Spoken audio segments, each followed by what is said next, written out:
product development and tech for non-tech founders. If you're building a scalable product and you don't have coding skills, you need to get product market fit, user feedback, and iteration. This week, you should learn what product development is, understand product market fit, and find ways to build your idea even if you can't code. Learn how to get user feedback and practice how to improve your idea step by step. Okay, what is product development? Product development is simply turning your idea into a real product or service that people can use. For example, a soft drink brand developing a new flavor, a mobile money app being tested and improved, a handmade jewelry brand adding custom designs. What if you are not a tech expert? You don't need to be a coder to build a product. You just need a plan, the right tools, and a way to test your ideas. Many big founders today started with no tech experience. There are tools to build without coding, no code or low code.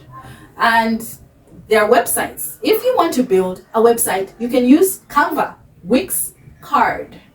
If you want to build an online store, there are easy tools to use like Shopify, Seller, and Gumroad.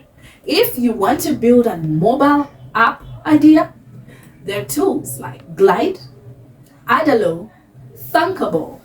If you want to create a form or survey, you can use Google Forms. I personally use Google Forms a lot to collect my data. You can also use Tally.so. If you need a booking system, you can use Calendly. Calendly is something that I use quite frequently. Or Calendar. If you need a community chat, you can use WhatsApp, Telegram, Discord. So of these low-code sites, I usually use Canva. I'm so good at using Google Forms, Calendly, WhatsApp. So even when you don't have coding skills, there are tools. What is product market fit? Product market fit means you made something that people really want and are willing to pay for. So you ask yourself, does my product solve a real problem? Do people want it badly enough? Would they be sad if it disappeared? And this is how you get user feedback. Feedback just simply means hearing what users like, what users don't care about, and what users want you to fix. And how do you get feedback? You ask your customers in person, or you can create a simple online form. Online, that's a Google form like the one I use. Or you can watch people use your product. You can also check reviews. You can check comments, for example. You can run a poll on WhatsApp or on Instagram. And then if they don't like it, or if there's something they want you to fix, you iterate. What is iteration? Iteration means try it, get feedback, make it better, repeat. Try it, get feedback, make it better. Then try it, then get feedback, then make it better. Then try it, then get feedback, then make it better. Over and over again. Instead of making your product perfect at once, start small.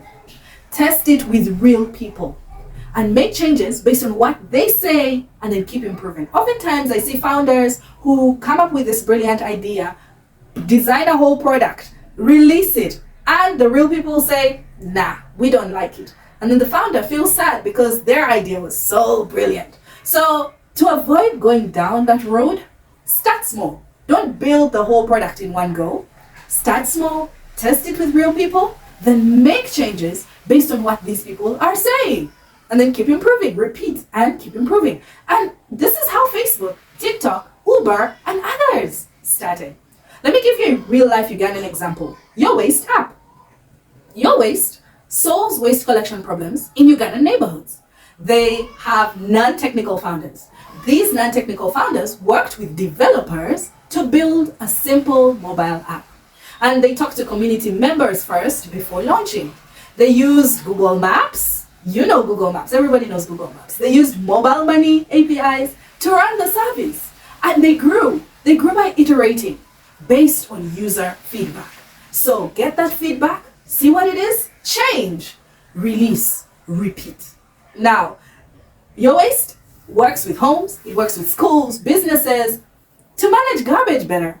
The lesson here is you don't need to be a tech genius. You don't need to have your whole app developed in one go. You just need to understand the user. And how will you understand them if you're not communicating? So ensure that the majority of your time is spent getting user feedback. Ask yourself, do people want your product? Does it solve a real problem? Start small, let people try it, listen to their feedback, improve it again and again. And that's what great businesses do. They grow through learning, testing, and fixing. So what is your product idea and what problem does it solve? Who is it for? Which tool can you use to build it? You can pick one of the tools that I mentioned earlier to start with. And then who will you ask for feedback? You can list down 3 names of the people that are going to be your users and the people that you're going to ask for feedback. And then what's one thing you'd fix if someone doesn't like it? Build ugly, learn fast, improve always. That's the secret of successful products. So we have learned what product development is. It's turning your idea into a real thing that others can use. Product market fit. People really want what you made. Feedback. What users say about your product, whether it's good or bad, it's great. Iteration means making small changes again and again to improve your product.